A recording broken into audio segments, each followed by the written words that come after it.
सबसे पहले हमने देखा किस तरह से एआई समिट भारत में हुई और करीब 90 देश ऐसे हो गए हैं जिन्होंने एआई समिट के प्रस्ताव पर अपनी मुहर लगाई है और कहा है कि वो भी इसका अभिन्न अंग है।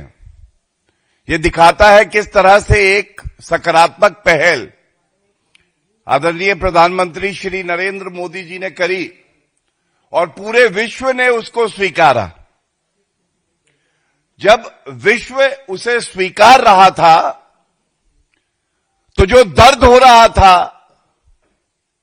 वो हो रहा था शत्रु देशों को। और दुख की बात है जो भारत के नेता प्रतिपक्ष राहुल गांधी हैं उनको बड़ा दर्द हो रहा था। एक एक्स पोस्ट कल आया जिसमें उन्होंने वही मूर्खता भरी बात करी जिसके लिए वो जाने जाते हैं। उन्होंने कहा कि संवैधानिक तरीके से विरोध करने पर ये कैसी सरकार है जो विरोध करते हैं उनको जेल में डाल देती है। अब राहुल गांधी और संविधान का तो दूर दूर तक कोई रिश्ता है नहीं। ये बात अलग है, पाकिस्तान का, इटली का संविधान वो जरूर पढ़ चुके होंगे। भारत का संविधान तो उन्होंने नहीं पढ़ा है। प्रदर्शन के लिए डेजिग्नेटेड साइट्स होती हैं, प्रदर्शन के लिए इजाजत ली जाती है। अरे नंगाई करने को भी प्रदर्शन कहते हो राहुल गांधी। और इसके साथ आपत्तिजनक शब्दों का प्रयोग करते हुए उन्होंने पुनः लिखा कॉम्प्रोमाइज्ड पीएम। कॉम्प्रोमाइज्ड पीएम कौन लिख रहा है? जो नकली गांधी परिवार खुद पीढ़ी दर पीढ़ी कॉम्प्रोमाइज रहा है। और यह कहना गलत नहीं होगा, ध्यान दीजिएगा, क्योंकि अब कोई स्तर कांग्रेस पार्टी का तो बचा नहीं है। मोदी तेरी कब्र खुदेगी, चौकीदार चोर है, कोविड इज इक्वल टू मोविड, ये उनका स्तर है। और वो तो हवाई बात करते हैं जैसे कोई अफलातून हो। हम तो तथ्यों के आधार पे अपनी बात रखेंगे यहां पे। और ये कहना गलत नहीं है, शोर मचाता जिसका लाल है, शोर मचाता जिसका लाल है, भारत बोले उसी का बाप सबसे बड़ा दलाल है। और देखिए, तथ्य रखूंगा आपके सामने, तथ्य रखूंगा और ऐसे रखूंगा कि बोलने वाले कांग्रेस पार्टी के भी चुप हो जाएंगे, एक शब्द नहीं बोल पाएंगे। सबसे पहले कॉम्प्रोमाइज्ड पे बात कर लेते हैं राजीव गांधी की भी। ये तस्वीर चल रही है पूरे भारत में, the compromised king. Rajiv Gandhi कैसे कॉम्प्रोमाइज थे ये बताना आवश्यक है।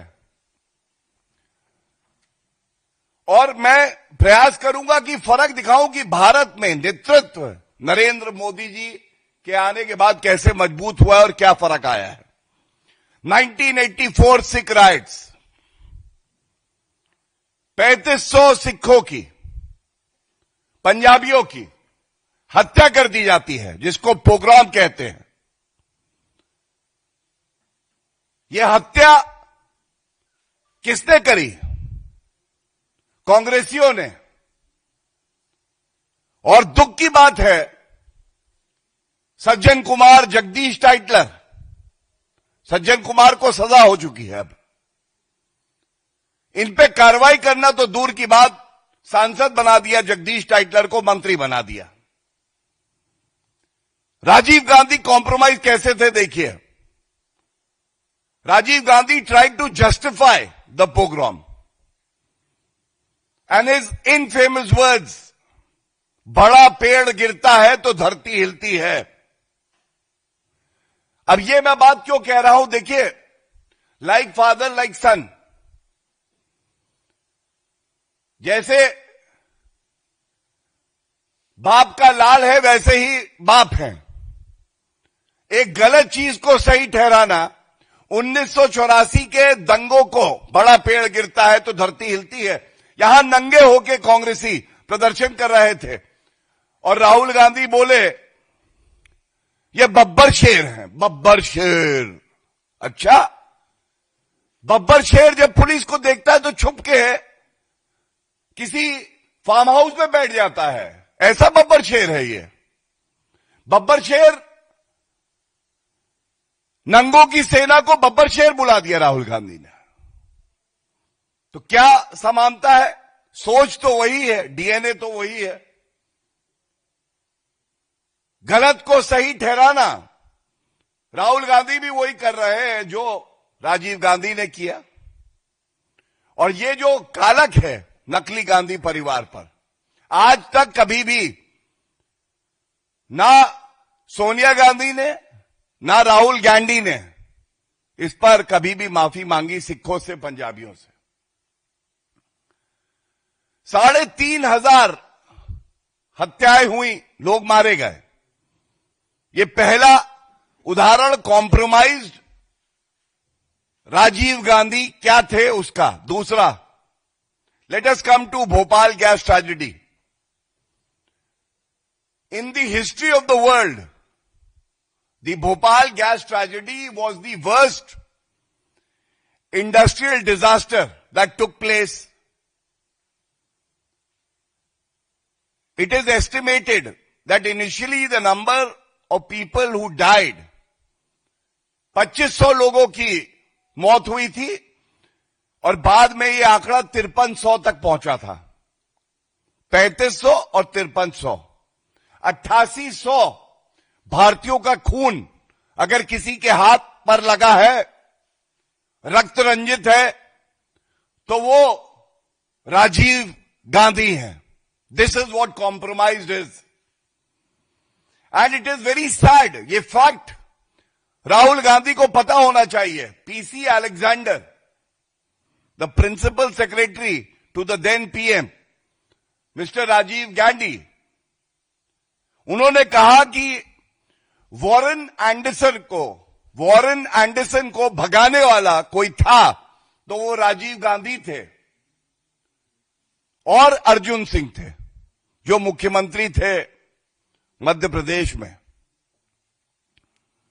अब आप मुझे बताइए, 8800 लोगों का जो कत्ल को सही ठहराए, कत्ल हो जाए और कोई कार्रवाई ना करे, ऐसा नकली गांधी परिवार हमारे यशस्वी प्रधानमंत्री पर आरोप लगाएगा और हम चुप बैठेंगे। मैं तो सवाल यह पूछना चाहता हूं, ऐसी दलाली राजीव गांधी ने करी, हर सरकारी एलोकेशन में, ठेके में दलाली करते हो, ये तो तुम्हारे डीएनए में है। राष्ट्र सुरक्षा से जुड़ा हुआ जो मामला है उसमें भी दलाली करोगे तो कैसे काम चलेगा। लेकिन नकली गांधी, राजीव गांधी, राहुल गांधी, बोफोर्स का मामला सामने आया, हॉवित्जर फील्ड गन्स हैं, इनको प्रोक्योर करना था। अब आप देखिए प्रमाण और साक्ष्य कहां से आता है। द CIA, मैं लेके आया हूं, ये कॉन्फिडेंशियल था, फिर डीक्लासिफाई हुआ। एंड व्हाट डज इट से? एक लाइन बड़ी आवश्यक है, कैसे दलाली कर रहे थे compromised Rajiv Gandhi. It says Numerous investigations were initiated to examine the complex web of bribery and arms diversions, but despite an admission from a key industry executive, only 2 individuals have been charged with violating Swedish law: a Nobel Chemie manager and a private arms trader. Now this is important. Stockholm has since called off the investigation of Bofort's bribery, probably in an effort to prevent future revelations of bribes to Indian officials that could embarrass Prime Minister Gandhi. Classified documents declassified later.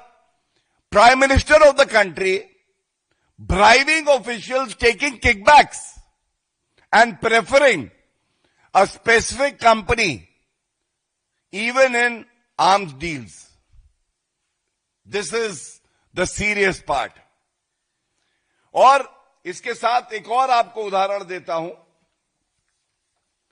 अब ये बड़े पीड़ा से मैं आपके समक्ष रख रहा हूं. ये एक मैगजीन है. It's called Schweizer Illustrierte. It's a Swedish magazine है. इसमें एक आर्टिकल आया था, the curse of money. Swiss bank में कौन कौन खाता रखता है, कौन ऐसे तानाशाही हैं. Who are the dictators who have an account in the Swiss bank. आप देखिए किनकी कंपनी में फोटो है. इदी आमीन, डिक्टेटर युगांडा का, उसकी तस्वीर है. सद्दाम हुसैन की तस्वीर है. और कॉम्प्रोमाइज्ड राजीव गांधी की तस्वीर है. स्विस बैंक में अकाउंट, बोफोर्स में रुपया आता है, स्विस बैंक में रखा जाता है, राष्ट्र सुरक्षा का मामला है. कॉम्प्रोमाइज कौन है? दलाल गांधी परिवार. और एस्टिमेट्स हैं, ये मैगजीन बताती है कि करीब 2.2 बिलियन यूएस डॉलर्स, तब जिसकी कीमत अभी करीब 20,000 करोड़ रुपए है, ये अकाउंट में थे राजीव गांधी के. अब जो बात मैंने आपसे कही, ये बहुत आवश्यक है. एक तुलनात्मक बात जरूर होनी चाहिए. एक तरफ रक्षा समझौतों पर दलाली कर रहे थे राजीव गांधी, और उसके बाद भी हमने देखा किस तरह से सोनिया गांधी भी वही करती हैं. दूसरी तरफ राफेल, भारत में 10 साल यूपीए की सरकार रही, कांग्रेस की नहीं ला पाई. कंट्री टू कंट्री डील में 36 राफेल भारत में आए. सुनिश्चित किया यशस्वी प्रधानमंत्री आदरणीय श्री नरेंद्र मोदी जी ने. अपाचे आए, चिनूक आए. और बात अगर हो रही है रक्षा समझौतों की, तो हमारे जवान बुलेट प्रूफ जैकेट मांगते थे सोनिया गांधी से, और सोनिया गांधी कहती थी वीवीआईपी चॉपर चाहिए. वो बुलेट प्रूफ जैकेट भी कोई लाया तो नरेंद्र मोदी जी लाए. पहली बात. दूसरी तुलना, वॉरेन एंडरसन को भगा दिया सरकारी गाड़ी में. मैंने आपको अभी बताया किस तरह से भोपाल गैस ट्रेजेडी में ये जो भारतीय मारे गए, इनकी जान तो आप नहीं बचा पाए, लेकिन उनके परिवारों को इंसाफ मिले ये भी सुनिश्चित नहीं कर पाए, और वॉरेन एंडरसन को भगा दिया. दूसरी तरफ नरेंद्र मोदी जी की मजबूत सरकार, तहव्वुर राना, 26/11 का हमला, कांग्रेस की सरकार थी, ये लोग नहीं ला पाए. उसका एक्सट्रेडिशन हुआ तो नरेंद्र मोदी जी की इच्छा शक्ति और जो संकल्प है उसकी वजह से हुआ. आज हम सुनिश्चित करेंगे उनको इंसाफ मिले जिन्होंने 26/11 के आतंकवादी हमले में अपने परिजनों को खोया है. तीसरी बात, मैंने 1984 के दंगों का जिक्र किया. सज्जन कुमार सांसद बने, जगदीश टाइटलर मंत्री बने. 3 दशक से ज्यादा समय लग गया. कौन वो व्यक्ति है जिसने सुनिश्चित करा सज्जन कुमार को सजा हो, जेल जाए, जो पीड़ित परिवार है उनको इंसाफ मिले? उत्तर है आदरणीय प्रधानमंत्री श्री नरेंद्र मोदी जी, ये फर्क है। बड़ा पेड़ गिरता है तो धरती हिलती है, ये राजीव गांधी कॉम्प्रोमाइज गांधी कह रहे थे। दूसरी तरफ प्रधानमंत्री नरेंद्र मोदी जी ने सुनिश्चित किया, जिसने अपना परिजन खोया है उसकी आंखों का आंसू अगर कोई पोंछेगा तो वो हम पोंछेंगे, उनके घावों पे मरहम लगाएंगे और सुनिश्चित करेंगे उन्हें इंसाफ मिले, क्योंकि वो इसके हकदार हैं। और एक फर्क और बता देता हूं, जिनको खुद compromise Rahul Gandhi compromise PM बताते हैं, वो ये बात जान लें, जीरो टॉलरेंस फॉर टेरर, ये मूल मंत्र अगर किसी ने पहले गढ़ा और उसको चरितार्थ किया, जमीन पे उतारा, तो वो आदरणीय प्रधानमंत्री नरेंद्र मोदी जी हैं। 26/11 के हमला कुछ नहीं किया कांग्रेस की सरकार ने, लेकिन नरेंद्र मोदी जी ने हर बार, चाहे वो ऑपरेशन सिंदूर हो, बालाकोट एयर स्ट्राइक हो या सर्जिकल स्ट्राइक हो, मजबूती से जवाब दिया है शत्रु देश को, पाकिस्तान को। ये फर्क है। और जो व्यक्ति ऐसा करता है उसकी कब्र खोदने में लग जाते हैं नंगे कांग्रेसी। ये किस तरह का चरित्र है। और किस्से और उदाहरण तमाम हैं। मैं अंत इस बात पे करूंगा, देखिए, दलाली कांग्रेस का नकली गांधी परिवार का डीएनए है। ये किसी से भी रिश्वत ले सकते हैं। राजीव गांधी फाउंडेशन में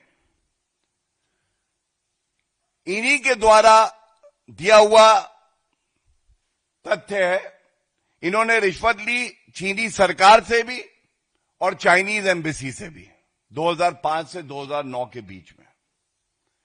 इसके साथ ये तस्वीर इंटरनेट से मिली है, बहुत कुछ कहती है। ये जाकिर नायक हमारे देश को धर्म के आधार पे बांटना चाहते हैं, इनको शांति का मसीहा बताते हैं। इनसे भी 50 लाख रिश्वत ली राजीव गांधी फाउंडेशन ने। कॉम्प्रोमाइज कौन है? ऐसा प्रतीत हो रहा है राहुल गांधी शांति के मसीहा के सामने झुके बैठे हुए हैं। बताओ भारत को कैसे तोड़ना है? मुझे तो केवल रुपया चाहिए, रिश्वत दो, मैं भारत को तोड़ूंगा। और राजीव गांधी फाउंडेशन में ही मेहुल चौकसी, नीरव मोदी, भगौड़े, इनसे भी डोनेशन लिया गया है। अब ये क्या दर्शाता है? ये बिल्कुल स्पष्टता से एक बात दर्शाता है, चाहे वो जवाहरलाल नेहरू जी हो, चाहे वो इंदिरा गांधी जी हो, चाहे राजीव गांधी जी हो, और ये श्रृंखला आगे चलती रहेगी। अगर कोई कॉम्प्रोमाइज है तो वो नकली गांधी परिवार है। It is the fake Gandhi family that is most compromised and they are jeopardising national security. मैं एक बात जरूर कह के अपनी बात को विराम दूंगा। एक बात ये जरूर उठाई जाती है, कहते हैं कि जो लोग इस दुनिया में नहीं हैं उनके बारे में आप ये बता रहे हैं। एक बात जान लीजिए, राहुल गांधी जी, ये दोहरे मापदंड नहीं चलेंगे। वीर सावरकर जी, जिनके पैरों की धूल नहीं है राहुल गांधी, वो क्या अब इस दुनिया में है? क्या बोला था आपने? तमाम ऐसे आदर्श है भारत के जिनके बारे में रोज अनर्गल बयान, तमाम ऐसे आदर्श है भारत के जिनके बारे में रोज अनर्गल बयान देते हैं राहुल गांधी। तो अगर पैमाना यह है तो पहले अपने आप पे लागू करो। और दूसरी बात, जो तथ्य हमने उठाए हैं ये कोई व्यक्तिगत टिप्पणियां नहीं है, ये तथ्य है, ये रिकॉर्डेड है। और कैसे भारत को कमजोर करने की साजिश हुई, अपने निजी स्वार्थ को साधते हुए ये इसका उदाहरण है और इसीलिए उठाए जा रहे हैं। और ये बात जरूर चिंतन योग है। आज मैंने ये तथ्य रखे, ये उस व्यक्ति के बारे में है जिसके नाम पर एयरपोर्ट, विश्वविद्यालय, जिसको भारत रत्न दिया। आज भारत की जनता ये कह रही है ये तो दीमक थे कॉम्प्रोमाइज, जिन्होंने भारत की जड़ों को खोखला कर दिया। और जब खोखला कर दिया तो उनके नाम पर ये सारे प्रतिष्ठित संस्था, एयरपोर्ट क्यों होने चाहिए, ये एक बड़ा सवाल है। बहुत बहुत धन्यवाद।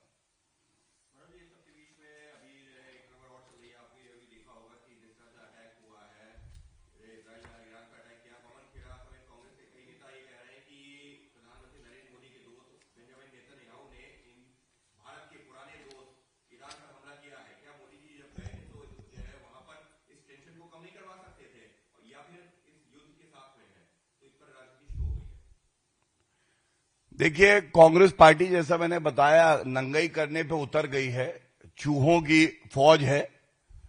कोई भी संवेदनशील डेवलपिंग स्टोरी होती है तो उस पर नकारात्मक टिप्पणी करना, अगर किसी का चरित्र बन गया है तो वो कांग्रेस पार्टी का बन गया है। ये दुखद है कि अभी इस तरह का युद्ध शुरू हुआ है। मीडिया की नजर है, हर नागरिक की नजर है और ये मजबूत सरकार है। हर वो फैसला करेगी जो भारत के हित में होगा, जो नागरिकों के हित में होगा। और अगर कांग्रेस पार्टी, राहुल गांधी अपने आप को भारतीय नागरिक मानते हैं तो कम से कम इतना जरूर करें कि कोई भी बचकाना बयान ना दे और सरकार में और भारत पर अपनी पूरी आस्था रखें।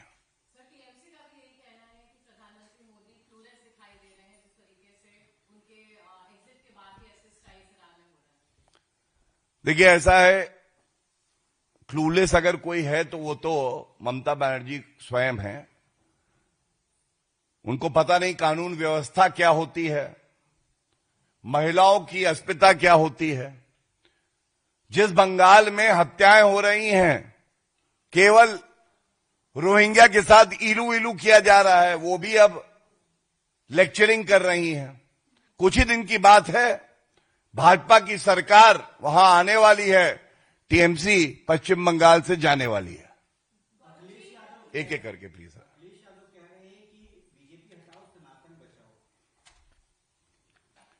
मौलाना अखिलेश, अच्छा, मौलाना अखिलेश जी को समय मिल गया कि अब वो सनातनियों की बात करेंगे। तो मैं केवल इतना कहूंगा, मौलाना अखिलेश जी, आप जहां कहीं भी हों, जालीदार टोपी लगा के बैठे हों, एक बार माफी तो मांगिए, क्योंकि आपके पिताजी ने कहा था और कार सेवकों को मारना पड़े तो मैं मारूंगा। मौलाना अखिलेश जी, अगर आपकी लाल टोपी जो आप जालीदार टोपी को छुपाने के लिए पहनते हटाई जाएगी तो नीचे जालीदार टोपी मिलेगी। मौलाना अखिलेश जी को कोई अधिकार ही नहीं है कि वो सनातन पे बात करें, क्योंकि मौलाना अखिलेश जी ने ही कहा है कहीं पे कंकड़ रख दो, कहीं एक झंडा लगा दो, मंदिर बन जाता है। तो इसलिए मैं इतना ही कहूंगा। एक और तस्वीर है हज हाउस की, आप अपना जालीदार टोपी लगाइए, हज हाउस जाइए, बिरयानी खाइए, इफ्तार पार्टी दीजिए सरकारी रुपए से जैसे देते थे। कम से कम सनातन की और सनातनियों की बात आपके मुंह से शोभा नहीं देती। ये शब्द इतना पवित्र है और अगर आपके होठों पे आ जाता है तो ये अपवित्र हो जाता है। इसलिए आप मत बोलिए इसके बारे में। मुझे कल एक व्यक्ति दिखा जो घड़ियाली आंसू बहा रहा था, मेरे साथ अन्याय हो गया, मैंने कुछ गलत नहीं किया। तो मैं भी थोड़ी छानबीन कर रहा था। मैंने देखा ये स्वर्गीय अरुण जेटली जी पे बेबुनियाद आरोप लगाए थे इन आरोपों के बाद माफी मांग ली थी और यहां कोई कंप्लेंट नहीं थी, ये ध्यान रखिएगा। और अरविंद केजरीवाल जी संविधान की शपथ लिए जब वो मुख्यमंत्री थे, लेकिन उनको शायद ये नहीं पता ये कोई अंतिम फैसला नहीं है। जांच एजेंसी ने हाईकोर्ट में अपील दायर कर दी है, इसलिए ये फाइनल नहीं है, पहली बात। दूसरी बात, न्यायपालिका का हम सम्मान करते हैं। ये लड़ाई कानूनी लड़ाई है और कानूनी लड़ाई न्यायालय में ही लड़ी जाती है। लेकिन ये बात जरूर पूछी जाएगी, जब अरविंद केजरीवाल दूसरों पे आरोप लगाते थे और कोई साक्ष्य, कोई प्रमाण नहीं होता था, इसी तरह से नितिन गडकरी जी को भी उन्होंने एक पत्र लिख के बेशर्त माफी मांगी थी, अरविंद केजरीवाल। तो ये कहना गलत नहीं होगा, जो पाप का घड़ा अरविंद केजरीवाल का है वो भर गया और जब वो टूटा है तो उनको दर्द हो रहा है। और मैं यकीन से कह सकता हूं, मैंने उस आदेश का अध्ययन भी किया है सीमाओं में रह के। हमें यह यकीन है न्याय संगत और कानूनी फैसला उच्च न्यायालय से जरूर आएगा। और यह एक डेवलपिंग फील्ड है लॉ की। एक तर्क यह भी दिया जा रहा था कि यह केस सीबीआई का गिरा है तो दूसरा केस ईडी का जो चल रहा है वो भी गिर जाएगा। तो सर्वोच्च न्यायालय का जजमेंट है इस पे, जिसका नाम है विजय मदन लाल चौधरी। और ये जो ऑटोमेटिक कोलैप्स की बात है, इसका अध्ययन अब तमाम न्यायालयों में हो रहा है और सर्वोच्च न्यायालय में भी हो रहा है। हमें यह यकीन है कि ये जो कल फैसला आया है ये अंतिम नहीं है, अपील अभी पेंडिंग है, इसलिए ये जश्न थोड़ा प्री मैच्योर मनाया जा रहा है अरविंद केजरीवाल द्वारा।